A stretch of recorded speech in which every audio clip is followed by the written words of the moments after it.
3% of the world's population of 7.4 billion people are being human trafficked, or 20.4 million people.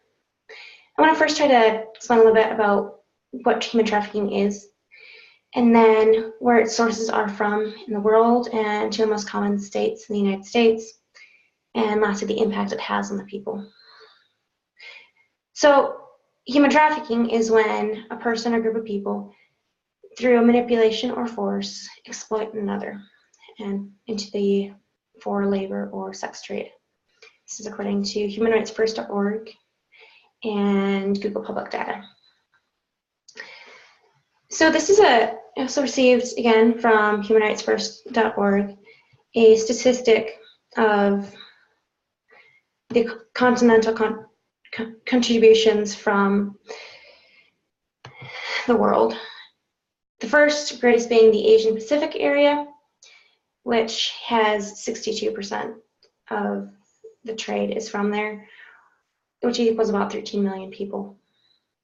Whereas the Central Asian European continent has 9%, or about 2 million people taken from there. The two lowest are the American continents and the Arabian, with America coming in at 5%, or 1 million people, and the Arabian of 208,000, or 1% taken from there. So in America, two of the more higher trafficking states are California and Texas, and this is because of the high immigration and tourist traffic, in addition to the location of borders. And this is according to humanrightsfirst.org, humantraffickingsearch.com, and humanracetohumanrights.com. So this is also a story about Rashi from hyononline.org, and it explains after she was rescued the treatment she endured of it. She had untreated health problems. She had suffered verbal and emotional abuse from her owner.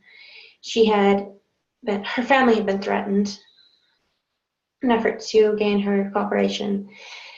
She had been degraded and isolated from others and from some technologies.